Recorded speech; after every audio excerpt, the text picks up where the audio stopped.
The Carolina Hurricanes are going to fall in 5 games in the Stanley Cup Final to the Colorado Avalanche. Okay, so I was half right. The 2026 Stanley Cup Final is at long last upon us, with Game 1 coming at us tomorrow night between the Vegas Golden Knights and the Carolina Hurricanes. But of course, on the eve of such an exciting annual event, we must stop and ask ourselves, how do we get here and what's going to happen next? My name is Liam, my friends call me Hammer, and join me as I set you up for everything you need to know about this year's Stanley Cup Final and who I think will be lifting Lord Stanley's mug this year. For starters, we're going to be looking at the first team that clinched a berth in the final, the Vegas Golden Knights, your Western Conference champion. Now, it is no secret that I am not a fan of the Vegas Golden Knights, never mind the obvious allegiance that I have to Toronto and my complicated history with Mitch Marner, which I am not going to dwell on in this video. I have a whole video about Mitch Marner that you should go check out. I hate the Vegas Golden Knights for the same reasons that, well, pretty much every other fan base in the league hates the Golden Knights. They suck, they're annoying, and I just plain don't like them. The Golden Knights began these playoffs with a pair of 6-game series, first in the first round against the Utah Mammoth, and then in the second round against the Anaheim Ducks, who I was rooting for. They were my underdog pick in these playoffs, and alas, they got knocked out. And then last round, they swept, annihilated is the only word you can use to describe what they did to the President's Trophy winning Colorado Avalanche. Obviously, the Avalanche had a whole host of problems throughout that series, obviously being without Cale Makar, who is inarguably the greatest defenseman in the world. They were without him for the first couple of games, and then to have an injured Nathan MacKinnon in Game 3 and Game 4. Nothing went in favor of the Avalanche. They didn't do themselves any favors. Certainly, they could have played better. We know they can play better, but the Golden Knights just absolutely owned that series and rightfully earned their way to this chance at the Stanley Cup. And so the Golden Knights find themselves in their third Stanley Cup Final in their short 9-year history, with a chance to win a second cup in that 9-year span. I am so unbelievably jealous. If you were to present me an argument that the NHL is rigged or scripted or something, the Golden Knights would be a prime example. It's a perfect story of a team that came into the league and everyone doubted them. Their original cast of characters was called the Misfits, and they have just dominated since day one due to just good ownership, strong management, a history of relatively good coaches, and a team culture and attitude that just paints themselves, despite every advantage given to them by the National Hockey League and by Gary Bettman, who loves them like they're his child. The Golden Knights paint this image for themselves that they're the underdogs, that everyone is against them, which every fan base is against them, but we all know that. And that they just have everything up against them, but they find a way to win anyway. And I do admire that about them. I admire that each and every player seemingly has bought into this mentality, and clearly it works for them. And strong performances throughout almost the entire lineup. The typical Golden Knights names that we're all familiar with, Jack Eichel, Ivan Barbashev, Shea Theodore, have all shown up and showed out. And then a newer name like Mitch Marner. Marner is leading the Golden Knights with 21 points through 16 games. We always knew he was a talented player, and he never fit in Toronto. That team was never built for him to succeed as a player. Now that he's found an environment he's capable in, he's thriving, and he's become the incredibly talented and skilled player that he's always been and just wasn't able to showcase in the playoffs here in Toronto. I'm happy for him, but like I said, I don't want to dwell on the past. Let's talk about the here and the now, and Marner's here, people. Another performance that I want to highlight, because it's kind of taken me by surprise, and I want to know if anyone feels the same. Brett Howden, 12 points through the 16 games, 10 goals, 2 assists. I did not expect that coming from Brett Howden. Don't get me wrong, the guy is a very talented hockey player, but to be 4th on the Western Conference champions in points was not something I would have pegged him for at the beginning of the season, even at the halfway point of the season, even at the start of the playoffs. Really, I would not have expected Brett Howden to be that guy.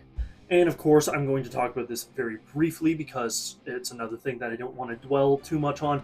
The Golden Knights would not be in this situation without a stellar performance from goaltender Carter Hart. He's a very talented hockey player. I have my issues with him as a human being, as I'm sure many other people out there do.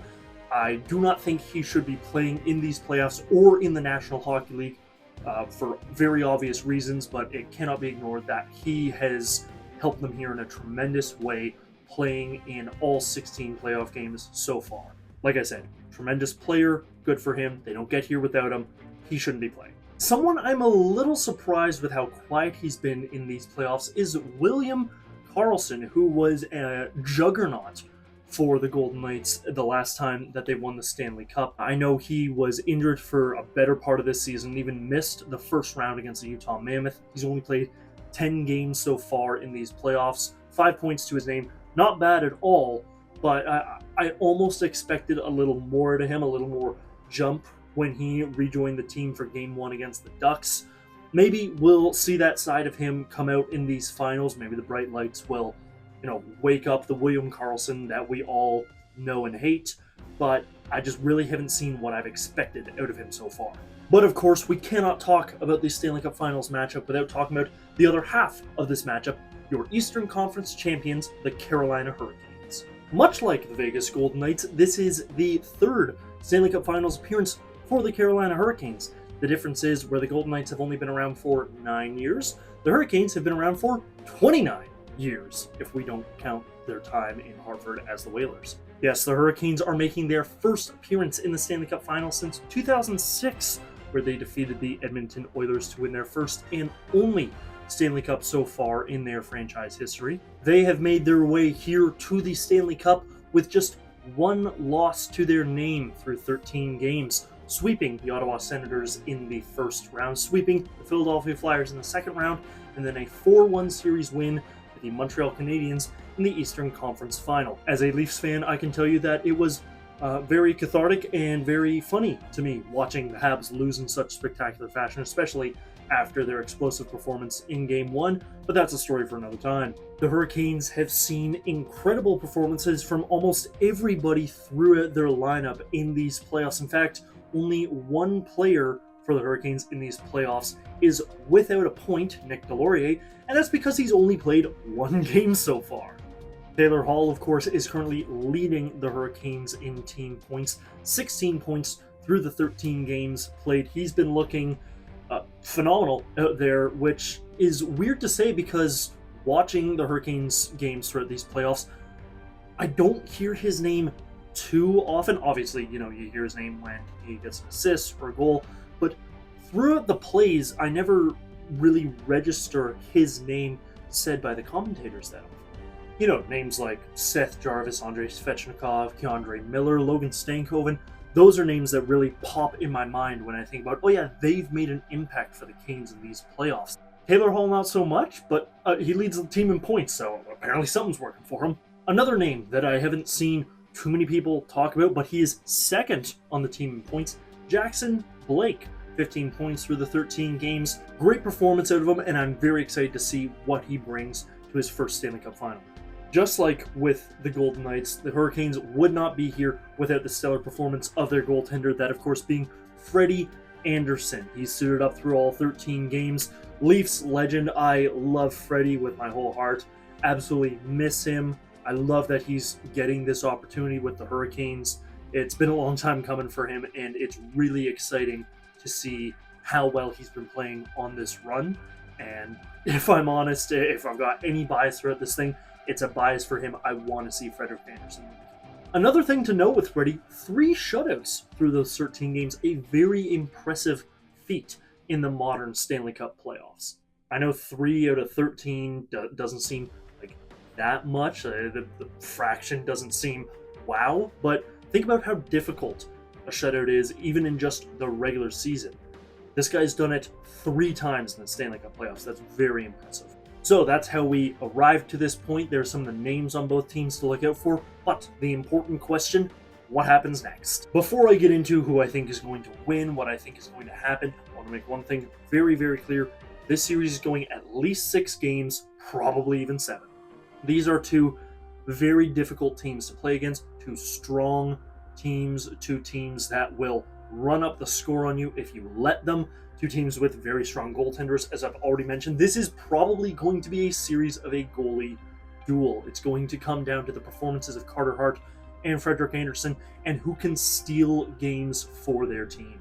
That said, if one or both goaltenders crack under the pressure of this series or just start leaking goals left, right, and center, this is going to become a shooting gallery. This is just going to be, hey, who can score more goals than their opponent, which I get is the central thesis of a hockey game, but we could see some real barn burners. I think the final scores of games throughout this series is going to be anywhere from like 1-0 to 7-6 in overtime, and there's not going to be any in between. You're not going to see like a 5-3 game or a 4-1 game. No, this is either going to be the goalies are locked down or the goalies let everything in. Because of that, because these teams are going to be a very interesting matchup for each other, I'm having a very difficult time predicting who's going to win this thing. I'm going to say, just based on performances in their respective conference finals, advantage Golden Knights, simply because you can't doubt a team that plays that smart, that well, sweeping the President's Trophy winners. I know we all talk about the President's Trophy curse, but the Colorado Avalanche were no joke, and I know they ran into some bad luck, if you even believe in luck, towards the end of their playoff run, but the Golden Knights 100% deserved to win that series and earned their place in this Stanley Cup Final. The Carolina Hurricanes swept their first two series and ran into very little resistance other than a slow start at the start of the Eastern Conference Final against the Habs. Both of these teams are on a roll right now. Momentum is on their side. It's just a case of whose momentum is going to crack the other. I am really willing to just flip a coin to see who's going to get this series. I don't want to pick one, but if I have to, my heart is telling me the Hurricanes, just because I hate the Golden Knights, but my mind is telling me the Golden Knights are going to win this in 7 games in overtime, and as much as I hate to say it, Mitch Marner's going to win the Conn Smythe Trophy, and he 100% deserves it. When he does, though, when Mitch Marner wins the Conn Smythe Trophy, come back to this video, because even though I say I hate to say it, remember at the start of this video when I said, oh, he deserves it, he's a great player? I 100% believe that. So when you, Golden Knights fans, or anyone else across the National Hockey League, because it doesn't matter your fan base, you all love doing this, when you come to dunk on the Leafs and say, oh, you never believed in Mitch Marner? I did. I've got receipts. I always believed in Mitch. I did not think he worked here. I did not want him to stay in Toronto for both the good of the Leafs and the good of him. But Mitch Marner is a talented hockey player, and he's going to win the Stanley Cup one day, probably this year. He's going to win the Conn Smythe Trophy, and don't come at me and say, told you so, because I told you so. So there you go. There's everything you need to get set for Game 1 of the Stanley Cup Final tomorrow night. There's my prediction. It's going to 7 games. Could be either team, but it's most likely going to be the Vegas Golden Knights.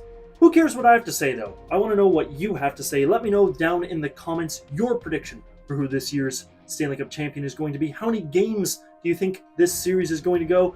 And bonus question, who is your pick for the Conn Smythe Trophy? And is it Mitch Marner? Let me know down below. But really, that's all I've got to say until the series gets underway and there's more hockey to talk about. So, I'll see you again after Game 1. Take care and enjoy the series.